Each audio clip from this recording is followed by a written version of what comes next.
आज के लेक्चर में हम चैप्टर नंबर 4 विद्युत धारा करंट इलेक्ट्रिसिटी के बारे में पढ़ेंगे। इसके अंतर्गत हमें करंट इलेक्ट्रिसिटी के अंतर्गत कौन कौन से टॉपिक पढ़ना है। इलेक्ट्रिक करंट के बारे में पढ़ना, resistance, specific resistance, conductance, specific conductance, series and parallel combination of resistance, factors affecting resistance, colour coding of carbon resistance, Ohm's law, superconductivity, Kirchhoff's law, Wheatstone bridge and its applications, metre bridge and slide wire bridge, concept of terminal potential difference and electromotive force, EMF, potentiometer, heating effect of current, electric power, electric energy and its units, related numerical problems, advantages of electrical energy over other forms of energy, examples of applications of DC circuit in various electrical and electronics equipment such as CRO, TV, audio video system, computer etc। तो थोड़ा सा introduction देख लेते हैं। क्या है, किसी राष्ट्र की प्रगति का बौद्धिक विकासशील या अथवा विकसित का दर्जा उस राष्ट्र के द्वारा प्रति व्यक्ति खर्च की जाने वाली ऊर्जा की मात्रा बनी है। देखिए, कोई भी देश कितना डेवलप्ड है ये उस पर डिपेंड करता है कि वहाँ के व्यक्ति कितना एनर्जी कंज्यूम करते हैं, कितना इलेक्ट्रिसिटी यूज़ करते हैं, कितना पेट्रोल डीजल का यूज़ करते हैं। सब ये एनर्जी तो होती हैं। तो जितना कोई भी व्यक्ति, जिस देश का जितना व्यक्ति एनर्जी को कंज्यूम करेगा वो उतना ही ज़्यादा डेवलप्ड माना जाएगा। बात करते हैं हम विद्युत सेल क्या होता है। इलेक्ट्रिक सेल, विद्युत सेल एक ऐसा प्रबंध है जिसमें दो इलेक्ट्रोड किसी विद्युत अपघटन के संपर्क में होते हैं या युक्ति है जिसके द्वारा किसी एक प्रकार की ऊर्जा का विद्युत ऊर्जा में सतत रूपांतरण होता रहता है, जिसके फलस्वरूप किसी विद्युत परिपथ में आवेश का प्रवाह सतत बना रहता है, अर्थात विद्युत धारा प्रवाहित होती रहती है। उसको हम क्या कहते हैं, विद्युत सेल कहते हैं। केमिस्ट्री में भी होता है। देखिए, इलेक्ट्रिक सेल 2 टाइप्स के बताए थे, एक प्राइमरी सेल और एक सेकेंडरी सेल। तो ड्राई सेल भी इसी के 2 इलेक्ट्रोड होते हैं, एक कैथोड की तरह काम करता है और एक एनोड की तरह वर्क करता है। ठीक है। सेल अपने दोनों सिरों के बीच एक नियत विभवांतर स्थापित करता है। इस विभवांतर के कारण ही परिपथ में धारा प्रवाहित होती है। ऊर्जा के रूप के अनुसार सेल कई प्रकार के होते हैं, जैसे विद्युत रासायनिक सेल, इलेक्ट्रोकेमिकल सेल। इसमें रासायनिक ऊर्जा का विद्युत ऊर्जा में रूपांतरण होता है। ये 2 प्रकार के होते हैं, जैसे कि मैंने अभी बताया, प्राइमरी एंड सेकेंडरी सेल। पहला होता है प्राइमरी सेल और दूसरा है द्वितीयक सेल। प्राइमरी सेल ऐसा सेल जो एक बार यूज हो जाता है तो दोबारा से रिचार्ज नहीं कर सकते उसको। ठीक है, रिचार्ज नहीं होता। द्वितीयक सेल क्या होता है, ये रिचार्ज हो जाता है, मतलब दोबारा से चार्ज हो जाता है। ये रिवर्सिबल सेल होते हैं और ये रिवर्सिबल सेल होते हैं, यानी कि अनुत्क्रमणीय और ये उत्क्रमणीय होती हैं। उत्क्रमणीय और अनुत्क्रमणीय का मतलब ये है कि ये एक बार ख़त्म हो गए तो दोबारा से चार्ज नहीं होंगे, जैसे लेक्लांस सेल हो गया, डेनियल सेल हो गया एवं शुष्क सेल हो गया। इसमें ये उत्क्रमणीय सेल होते हैं, मतलब बार बार इनका यूज़ करते रहते हैं, जैसे शीशा संचायक सेल, जो बैटरी इन्वर्टर की बैटरीज होती हैं वो। फोटो सेल क्या होता है, इसमें विकिरण ऊर्जा, प्रकाश आदि, रेडिएंट एनर्जी, लाइट etc का विद्युत ऊर्जा में रूपांतरण होता है। फिर है तापयुग्म सेल, थर्मोकपल सेल, इसमें उसमें ऊर्जा का विद्युत ऊर्जा में रूपांतरण होता है। चौथा है जनित्र, इसमें यांत्रिक ऊर्जा का विद्युत ऊर्जा में रूपांतरण होता है। 2 या अधिक सेलों के संयोग को बैटरी कहते हैं। बैटरी किसे कहते हैं, 2 या 2 से अधिक सेलों के संयोग को बैटरी कहा जाता है। विद्युत धारा, करंट इलेक्ट्रिसिटी। तो करंट इलेक्ट्रिसिटी क्या है, इलेक्ट्रॉन के बहने की दर को क्या कहते हैं, हम विद्युत धारा कहते हैं, या आवेश के बहने की दर को विद्युत धारा कहते हैं। इलेक्ट्रॉन क्या होता है, मुक्त अवस्था में इलेक्ट्रॉन इधर उधर गति करता रहता है। देखिए, ये मुक्त अवस्था यानी कि मुक्त इलेक्ट्रॉन की अनियमित गति है। ठीक है, इलेक्ट्रॉन का स्थानांतरण हो रहा है, यहाँ से इलेक्ट्रॉन कभी इधर होते जा रहा है।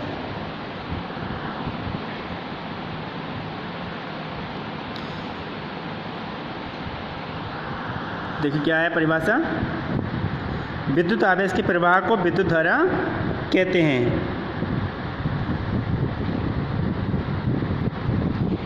विद्युत धारा केवल इलेक्ट्रॉन के स्थानांतरण या प्रवाह के कारण ही नहीं उत्पन्न होती, बल्कि किसी भी आवेशित कण के स्थानांतरण या प्रवाह के कारण उत्पन्न होती है, जैसे अम्ल, क्षार और लवण के जलीय विलयन में तथा गैस में आयनों के प्रवाह के कारण तथा धात्विक चालक में विद्युत धारा केवल इलेक्ट्रॉनों के स्थानांतरण के कारण उत्पन्न होती है। तो विद्युत धारा ये नहीं कि आवेश के प्रवाह की दर को हम क्या बोलते हैं, विद्युत धारा कहते हैं। धातुओं में मुक्त इलेक्ट्रॉन की वजह से होता है धारा का प्रवाह। इसके बाद विद्युत धारा की दिशा, डायरेक्शन ऑफ इलेक्ट्रिक करंट। तो विद्युत धारा की दिशा हमेशा इलेक्ट्रॉन के बहने की दर के दिशा के अपोजिट होती है। मतलब इलेक्ट्रॉन अगर लेफ्ट जा रहा है तो धारा किधर को बहेगी, राइट साइड में बहती है। तो आवेश की गति की दिशा धारा की दिशा होती है, आवेश की गति की दिशा धारा की दिशा। यानी कि पॉजिटिव आवेश है तो धारा की दिशा उसी डायरेक्शन में, और नेगेटिव आवेश है तो धारा की दिशा अपोजिट डायरेक्शन में होती है। विद्युत धारा की तीव्रता, इंटेंसिटी ऑफ इलेक्ट्रिक करंट। विद्युत आवेश के प्रवाह की दर,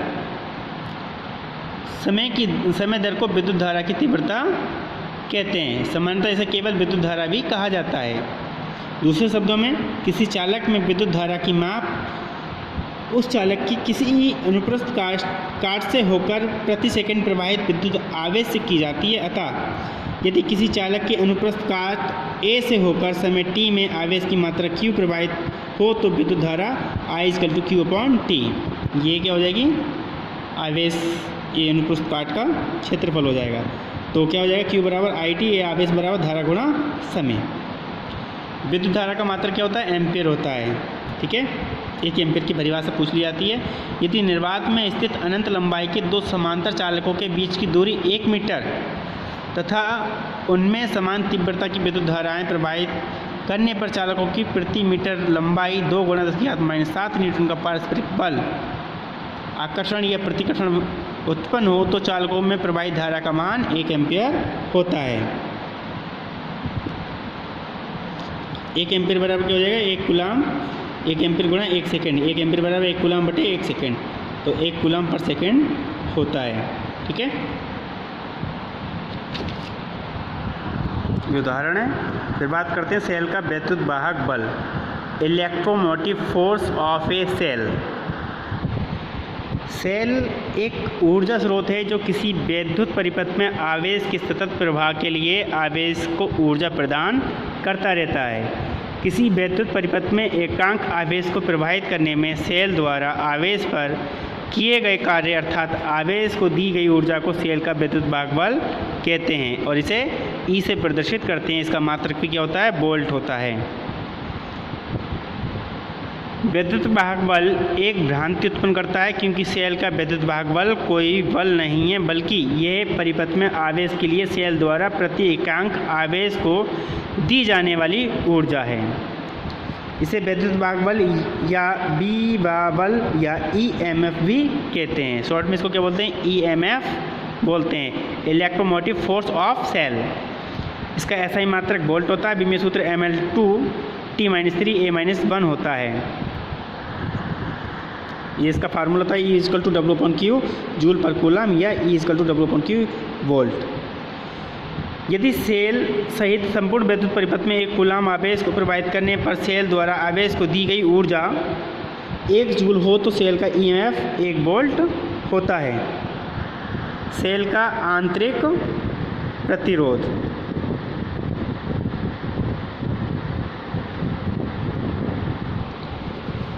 internal resistance of a cell, cell के अंदर उपस्थित वैद्युत अपघट्य पदार्थ द्वारा सेल के अंदर आवेश के प्रवाह में डाले गए विरोध या रुकावट को ही सेल का आंतरिक प्रतिरोध कहते हैं। प्रतिरोध का मतलब ही क्या होता है, रोकना, रोकने वाले को प्रतिरोध कहते हैं।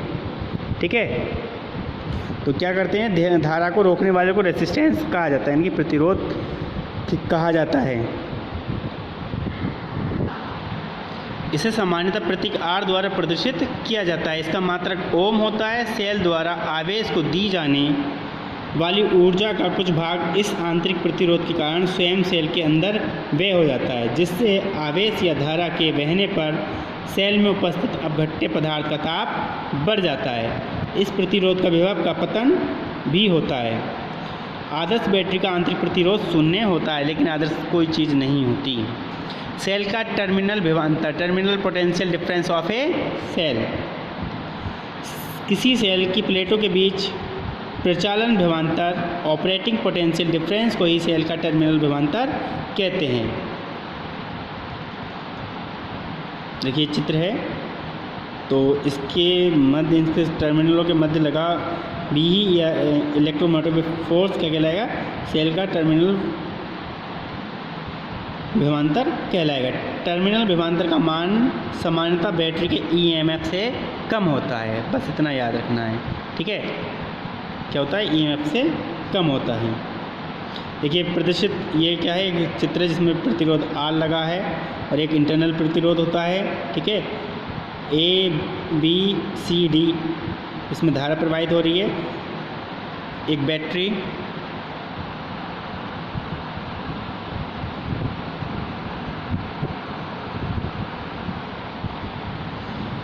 ये एक बैटरी है। तो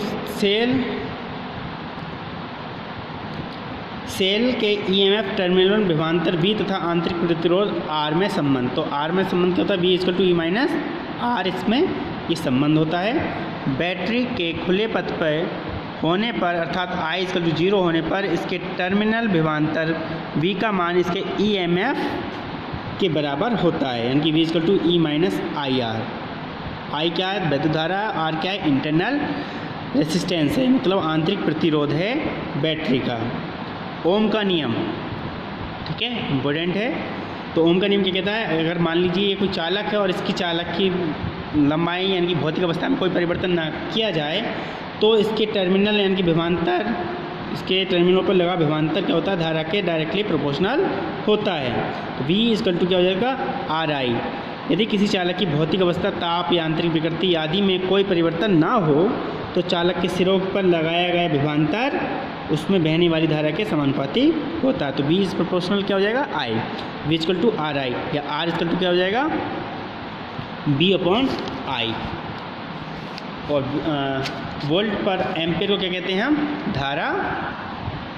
जहाँ R समानुपाती नियतांक होगा तो R equal to B upon I स्थिरांक हो जाएगा। चालक तार में प्रवाहित विद्युत धारा के प्रवाह में चालक तार द्वारा प्रस्तुत अवरोध को चालक तार का प्रतिरोध कहते हैं। इसे R से प्रदर्शित करते हैं और इसका मात्रक ओम होता है। इसकी विमा क्या होगी, M1L2T-3A-2 होती है। ओम का नियम केवल चालक पदार्थों के लिए सत्य है, बाकी के लिए असत्य है। प्रतिरोध के नियम, ये प्रतिरोध के नियम हैं, ठीक है। प्रतिरोध के लिए किसी चालक का प्रतिरोध निम्न बातों पर निर्भर करता है। नंबर 1, प्रतिरोध चालक के पदार्थ पर निर्भर करता है। नंबर 2, प्रतिरोध चालक के तापमान पर निर्भर करता है। प्रतिरोध चालक की लंबाई के समानुपाती होता है, अर्थात लंबाई बढ़ने पर बढ़ जाता है तथा लंबाई घटने पर घट जाता है, यानी कि R is directly proportional L। प्रतिरोध किसी चालक के अनुप्रस्थ काट क्षेत्रफल के व्यतिक्रमानुपाती होता है, अर्थात मोटे चालक का प्रतिरोध कम तथा पतले चालक का प्रतिरोध अधिक होता है, अर्थात R is proportional L upon A या R is equal to rho into L upon A। जहाँ रो क्या है, एक स्थिरांक है जिसे चालक पदार्थ का विशिष्ट प्रतिरोध या प्रतिरोधकता कहते हैं। आज के लेक्चर में बस इतना ही। जय हिंद, थैंक यू।